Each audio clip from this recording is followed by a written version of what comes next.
Good evening, you're very welcome to Tuesday's Daily Rundown with me, Fiona Fox. Now, we're on Channel 7 these days, moving up in the world. Mike? Well, down, 7. No, it's up in the world, isn't it? Up on the guide. It's technically down numerically. But, thanks for pointing that out to us. Sorry, carry on. So thanks for retuning your TV sets. I was going to say, if you haven't, do so, but obviously you will be watching the show, so yes, thank you for retuning.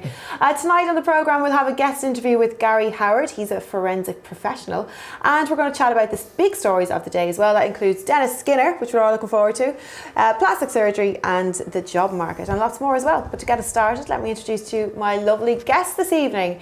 It's comedian Mr. Mike Milling. Hello. Hi. Hello, Mike. Hi, everyone. And humanist celebrant Guy Otten is here as well. Hi, gentlemen. how you doing? Hello. Are we all well this evening? Yes. Fine, thanks. No injuries or anything to report. It's all going to ebb and flow nicely this evening. Yeah. On the Daily Rundown. Yeah. Yeah, we'll see what happens during the show. Now, don't forget, you can also get involved with the programme at home as well if you want to. You can tweet us at the Daily Rundown. But now let's go to our first news story.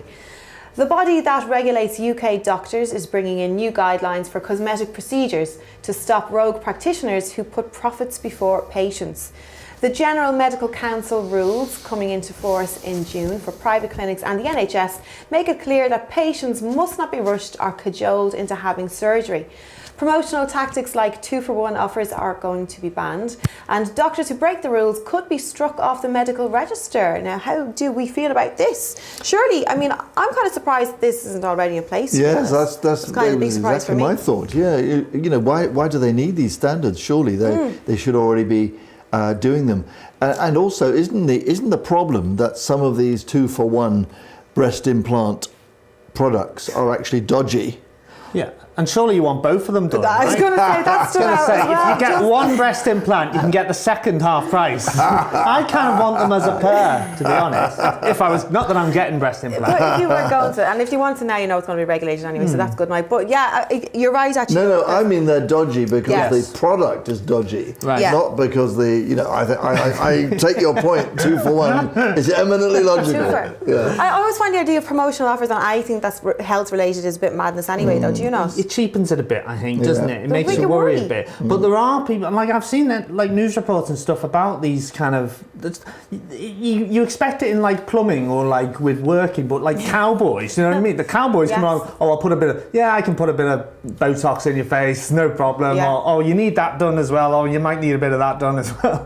And it seems like it's weird, isn't it? Yeah, When yeah. that's That's an such actual a mentality or Yeah. attitude or whatever. And there are people that are getting away with it, and there are people who are acting illegally and not, being, doing everything officially. And they're not being regulated, like you said. It's not been regulated properly. But I think that it's mostly worrying because the age we're in at the moment, where we have oh my goodness, it's just everywhere, isn't it? We hear like girls in their 20s, and you watch any of those programs like Geordie Shore. I mean, Yeah. obviously we don't watch anything like that Oh, no. here.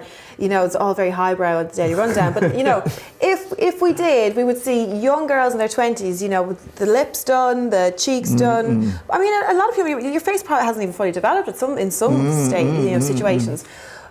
When it's so ready, available, it's getting cheaper, it's so out there. I mean, surely you would think that those regulations would be there. So this is overdue, surely. Yes, it is a bit odd. It is a bit odd and I can't help feeling that there ought to be a duty that sort of goes over all their activities to behave professionally, responsibly, and at the highest standards. Yeah. That's what we really expect, isn't it? Yeah, but I think this culture that we live in now is dangerous because, as you've mentioned, because girls are faced with these characters on television that are getting all this work done. Well, you say characters, they're real people, but who needs bum implants, really? It's a thing. It's a thing. And Kim Kardashian or whoever, Nicki Minaj or whoever, is all on TV with these, these things these Impossible. massive asses that young girls may want to copy. Yeah. And I'm just using that as an example, that kind of procedure. There was quite a high-profile story of a woman who went from the UK to Thailand last year or something, and ended up with a severe, I don't know, like septicemia or something, or one of these side effects from getting implants in your bottom. But yeah, obviously that's obviously when you've left the UK. But you like to think that standards, are going to be higher in the UK, that it is going to be regulated, especially when a lot of the time you do have actual doctors working in that profession, but they don't, because it's not regulated by the same body. It's not as risky, so it is very scary. But when there's a need there, and people, as I say, see these things, or people want it for a cheaper price, then this kind of thing is going to happen. In fact, it's weird. Last night I was watching an episode of the old 90s comedy program, The Day to Day, the satirical program, and it was doing a little satirical news report about backstreet dentists, and it was really, but it was kind of, and it's almost like that. It's like a, dodgy backstreet kind of plastic surgeons that people are going to, and particularly now when people have less money, you're going to try and find these people. Maybe some people will, and not get, possibly dangerous outcome. What's to say about the mentality, though? Do you think generally that people are actually going to look for a deal on their health like that? I know I kind of touched on it earlier on, but if you're saying, I'd like to get Botox, but God, it'd be really good if maybe I could just throw something in there and get more for the price. And they might get just talked into, this is what they're talking about, isn't it? Cajoling them into, you could get Botox, but have you ever thought about getting fillers? Because if you only spent another £100, and it becomes a fully sales target. It's upselling, isn't it? Upselling. And your health and your as body. I said before, like you find that in a garage, or like possibly like someone fixing your car, saying, "Oh, well, that's gone. You need to do that as well." Have you thought about doing that? Or if you go to Smith's and you buy a paper and they offer you a bar of chocolate at the counter, that really annoys me actually, because I'm trying not to put on weight, for God's sakes. They're trying to be helpful. Do you want anything else in your basket then? Are you sure? You want something really unhelpful for only 50p, But it is everywhere, isn't it, though? Are you sure that's all you need? You wouldn't like to buy some of our chocolate that's on offer today. You're right. But and then there's people who abuse it and what, like there's I can't remember what country, probably America, I think. There's the lady that made herself look like a cat. Oh yes, with fillers and you're a big fan, obviously. I mean, she's one that you'd remember. Exactly, and there's people like that, crazy people who want loads of work done to them when they don't necessarily need it. That's the other thing. Well, you'd like to see that the regulation would carry through into that as well. That there'll be someone that will say. There's lots of celebrities that come to mind as well. I mean, I think probably Michael Jackson, somebody should have said at some point, maybe we should stop it on now, that will But I mean, in the future, they'll be turning off the aging gene, and so people will be able to be younger and sort of nicer looking for, much later. Can't wait. Oh, there is actually, they're investigating this at the moment, and I only read something about this recently, because they're using that syndrome that keeps people looking very, very young. They look like children for a very long time. But isn't that horrible, like a disease? It is a horrible disease. Oh, yes. But what they're using, it's anti-aging studies are turning to this now to see what it is, the hormone imbalance, and can they use it in anti-aging, and that's where they'll be going. So when we come around to that point, this new regulatory body will be just dissolved, and we won't need it anymore, will we? Well, no, there'll be people still wanting to enhance their assets. In one way or another. In one way or another, yeah. Why are you looking at me? You can't be enhanced. You're perfect. Stop it, guys. Perfect as you are. It's true, you're true. It's funny because it's true. Thanks very much for that, guys. Civil servants working at HM Revenue and Customs have little confidence in their senior managers, with just 1 in 4 saying the tax authority is well managed. That's according to the Guardian newspaper. An internal survey of staff across the government department, which will oversee a £10 million inquiry into the Panama Papers, has unveiled a widespread lack of faith in top managers in particular. On Sunday, it was revealed that the HMRC boss, Edward Troop, was a partner at a top city law firm that acted for Blairmore Holdings and other offshore companies named in the leak. This story really just keeps on giving, doesn't it? I know you're interested in this one. Well, I'm interested in this. I mean, it seems to me absolutely crazy that the government does not maintain the HMRC in tip-top, efficient morale and condition, and fully staffed to chase down all these companies that aren't paying their tax, and all these expats and others, who are spiriting their money away.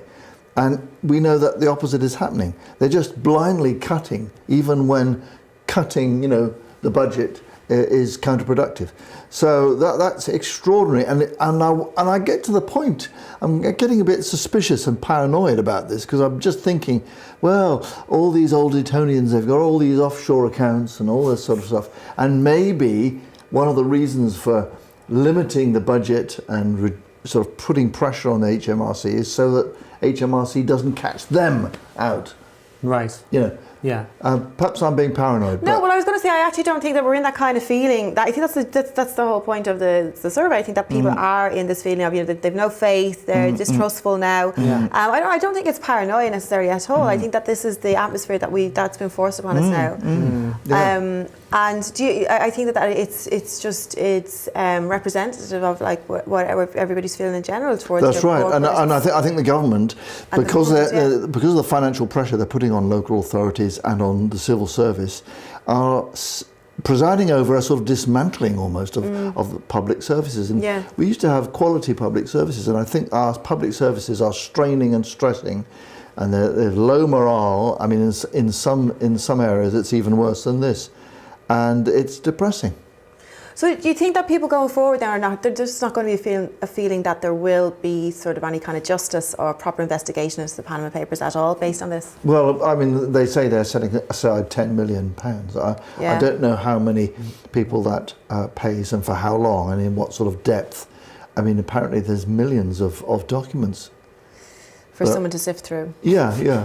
So what they need to do is identify all the British citizens and then tie them up to their tax records and check. There's quite a big job there. It could go on for years. Oh, it's years. We're talking about years, definitely. Would you? Because Mike, I know you were kind of saying that you weren't even particularly bothered about reading this one. Is that kind of a feeling of it's just going to be, like Guy said, old Etonians is going to rip off. Well, I pretty much know what I'm going to see in there. I'm going to be disappointed. Well, I come from kind of people that never trusted them in the first place. Right, yeah. You know what I mean? So it's not a big surprise that all this is coming out. In my mind, it was always like when, not if. Yeah. So again, I don't fully understand. Like a lot of people, I'm sure, I don't fully understand what exactly is going on. I mean, and now they're saying that they're going to publish their tax details, or David Cameron is. Yeah. But I don't know. And this was something funny, I think. Well, he's done it.